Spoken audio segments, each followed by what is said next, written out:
Chennai K நகர் ESI அரசு மருத்துவமனைக்குள் பர்தா அணிந்து வந்து மூதாட்டியை சுத்தியலால் தாக்கிய இளம்பெண் கைது செய்யப்பட்டுள்ளார்.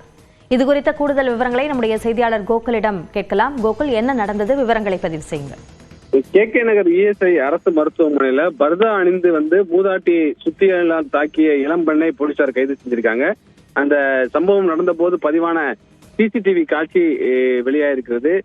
குறிப்பாக விருகம்பாக்கத்தைச் சேர்ந்த 65 வயது மூதாட்டியான ராணியும் நித்யா என்ற 29 வயது பெண்ணும் இஎஸ்ஐ மருத்துவமனையில சிகிச்சைக்கு செல்லும் போது பழக்கம் ஏற்பட்டிருக்கிறது.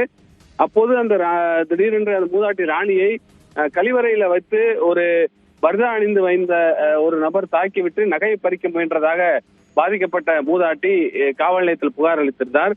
காவல்துறை சிசிடிவி காட்சிகளை வைத்து விசாரணை நடத்தியதில் பர்தா அணிந்து வந்து அந்த நபர் பெண் என்பது விசாரணையில் தெரிய வந்திருக்கிறது.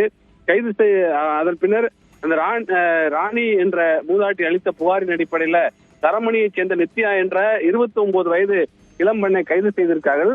விசாரணைக்கு பின்னர் நகை பறிப்பதற்கு நோக்கமல்ல என்றும் அந்த மூதாட்டிக்கும் நித்யாவிற்கும் மருத்துவமனையில ஏற்கனவே ஒரு தகராறு ஏற்பட்டிருக்கிறது. அதற்காக முன்விரோதம் காரணமாக ஸ்ரீநகர்ல ஒரு கடையில பர்தா அணிந்து வந்து சுத்தியலை வைத்து அந்த மூதாட்டியை தாக்கியது விசாரணையில தெரிய வந்திருக்கிறது. ஏற்கனவே மருத்துவமனையில கீழ்ப்பாக்க மருத்துவமனையில ஒரு கொலை சம்பவம் நடந்திருக்கக்கூடிய நிலையில மூதாட்டியை கழிவறையில வைத்து கே நகர் அரசு மருத்துவமனையில் இது போன்ற தாக்க முயன்ற சம்பவம் ஒரு பெரிய பரபரப்பை ஏற்படுத்தியிருக்கிறது. கைது செய்யப்பட்ட அந்த இளம்பெண்ணிடம் காவல்துறை தொடர்ந்து விசாரணை மேற்கொண்டு வர்றாங்க. அப்படின்னே மருத்துவமனைக்குள்ளாகவே இப்படியான ஒரு சம்பவம் நிகழ்ந்திருக்கிறது. இது குறித்த தற்போதைய விவரங்களுக்கு நன்றி கோகுல்.